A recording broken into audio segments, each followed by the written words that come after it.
ଓହୋ ଇଏ ମଶା ଗୁଡାକ ଗୋଟେ ସନ୍ଧିରେ ବସି ରହିଯାଇଛି ବୋଧେ ଆଉ ପୁଣି କେମୁଡ଼ିଲେଣି। ବାପା ଉଠ ବାପା, ମଶା ପୁଣି କେମୁଡୁଛନ୍ତି। ଚୁପ୍ ଚୁପ୍ ହେଇକି ଶୋ। ଆରେ ମଶାରୀ ତ ଝଡା ହେଲା, ଆଉ କେଡେ ମଶା ଆସିଲା?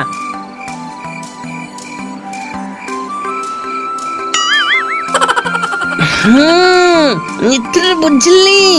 ଏଇ ଉଙ୍କୁଣି ଗୁଡାକ ବାପାଙ୍କ ମୁଣ୍ଡରୁ ବାହାରି ଆସିକି ମତେ କେମୁଡୁଛନ୍ତି, ବାପାଙ୍କୁ ଜମା ବି କାମୁଡୁନାହାନ୍ତି। ଆରେ ଟର୍ଚ୍ଚ ବନ୍ଦ କର, ମଶା ଆଉ ନାହାନ୍ତି। ବାପା ମଶା ସିନା ନାହାନ୍ତି, ହେଲେ ମଶାର ଜାତି ଭାଇ ପୁରା ଅଛନ୍ତି। ତମ ମୁଣ୍ଡରୁ ଅଣ୍ଡିରା ଉଙ୍କୁଣି ସବୁ ବାହାରିକି ସେଜରେ ଗଳୁଛନ୍ତି ଆଉ କାମୁଡୁଛନ୍ତି। ଚୁପ୍, ବେଶୀ କଥା କହୁଛି। ଆରେ ମୋ ମୁଣ୍ଡରେ ଉଙ୍କୁଣି କୁଆଡେ ଆସିବେ? ଆଉ ଇଏ ଅଣ୍ଡିରା ଉଙ୍କୁଣି କଣ?